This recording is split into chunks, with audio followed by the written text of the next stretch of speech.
For the next few episodes, I'm going to be teaching you some of the most powerful tools I have to get you going when you're stuck. We're going to be talking about understanding procrastination and how to stop procrastinating. We're going to be talking about a brand new concept I'm really excited to introduce you to called the last 5%. And this week, I want to revisit one of my best teachings on this topic, which is the infinite 1%.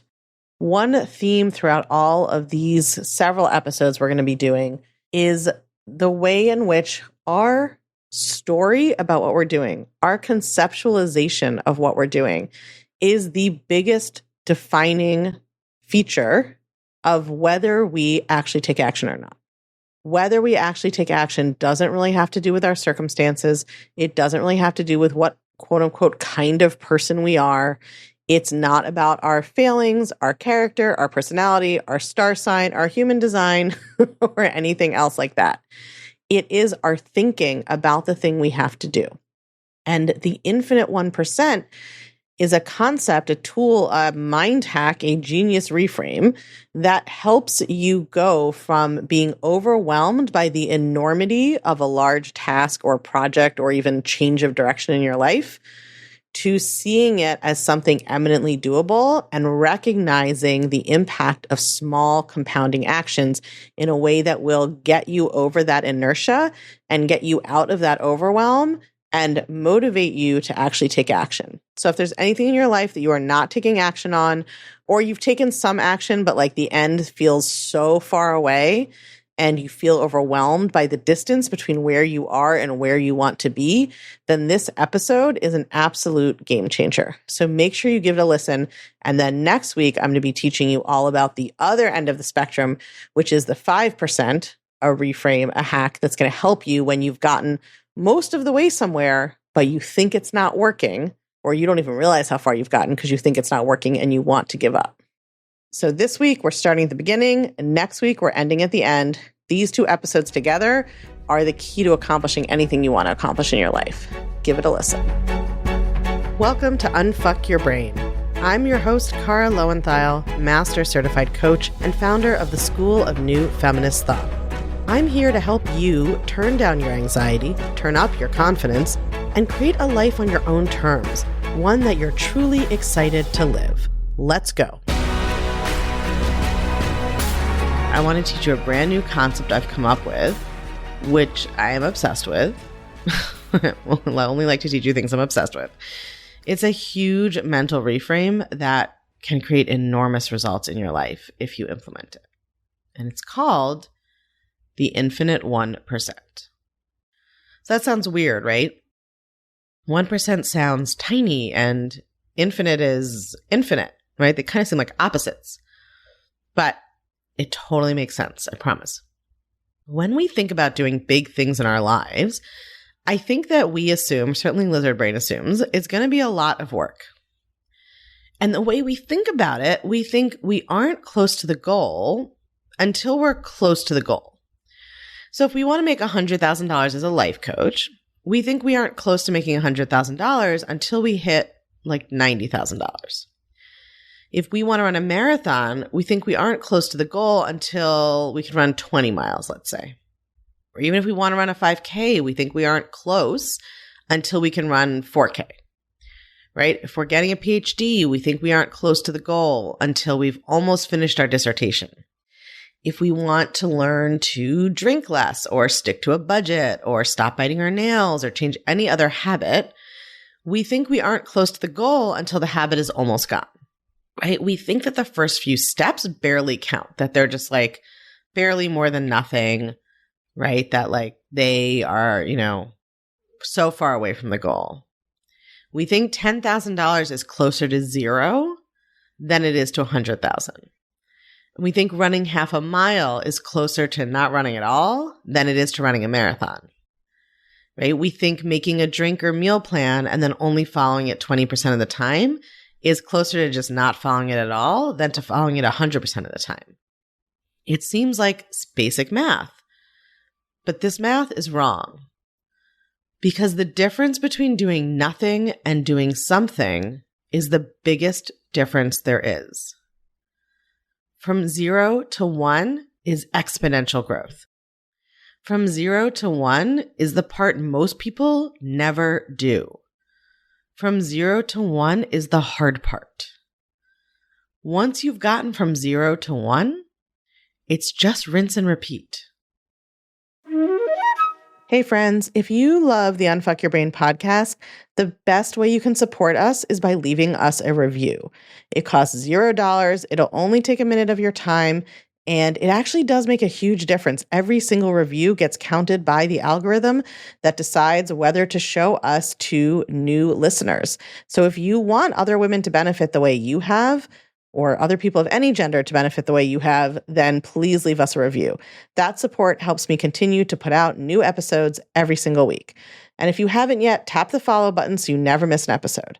I'm so grateful that you're here listening and we're sharing this space. Now back to the show.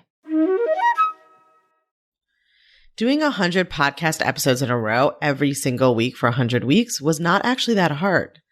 What was hard was getting over my own bullshit to do the first one. After that, it's just rinse and repeat. Making more than $1 million a year, not actually that hard.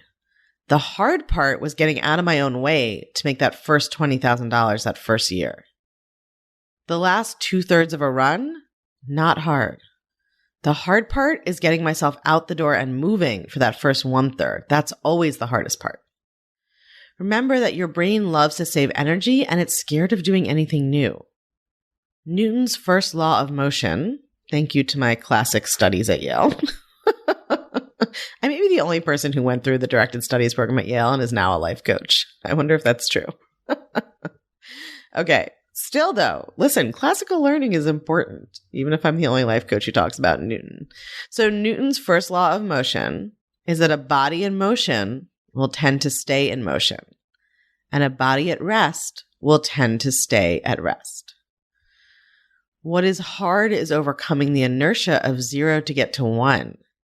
What is hard is to be in a state of not being in motion, a state of rest, and go into being in motion. That's where you need effort, right? When you want to take a new action, you have to get over the inertia of not being in motion to get in motion.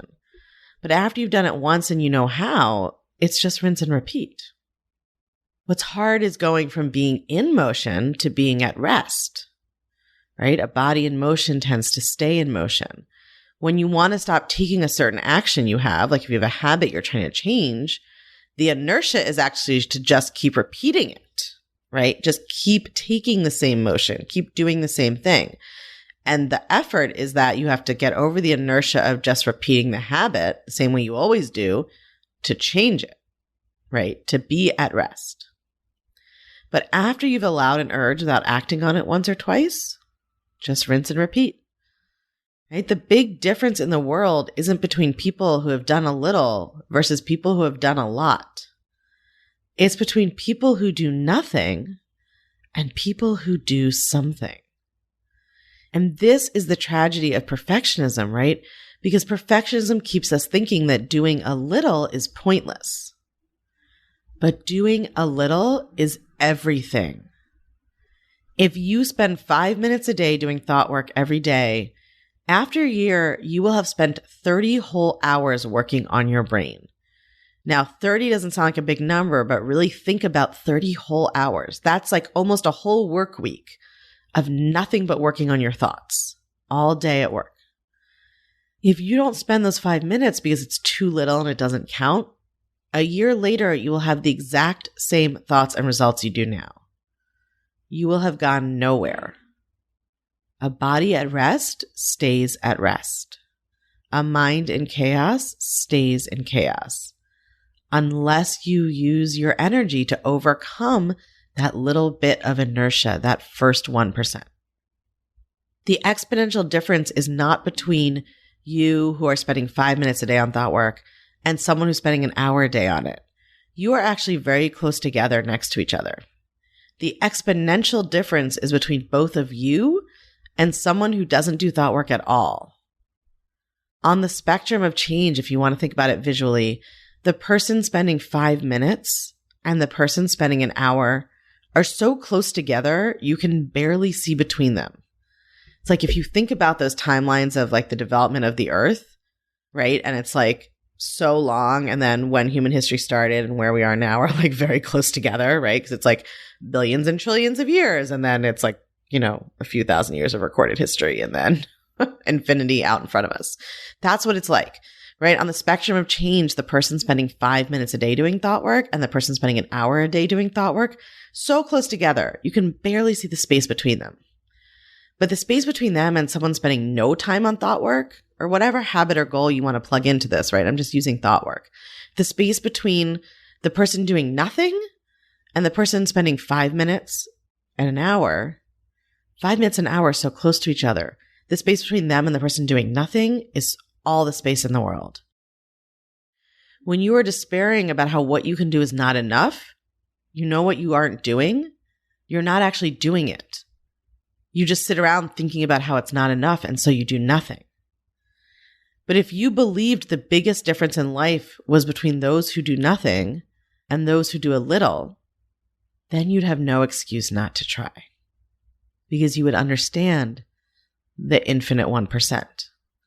That even doing something 1%, the difference between nothing and 1%, the difference between nothing and 1 minute or 1 hour, however you want to think about that time or effort, the difference between nothing and 1% is infinite. So you'd have no excuse not to try doing at least 1%. And that would change everything for you. Pick something. Pick anything in your life and do it 1%. Embrace the infinite 1%. Have a beautiful week, my chickens. I will talk to you next week. Did you know that Take Back Your Brain, my first book, is available on hardcover, ebook, and audiobook? And I read the audiobook myself. So if you love the podcast, you are going to want to make sure that you get a copy of Take Back Your Brain, How a Sexist Society Gets in Your Head and How to Get It Out.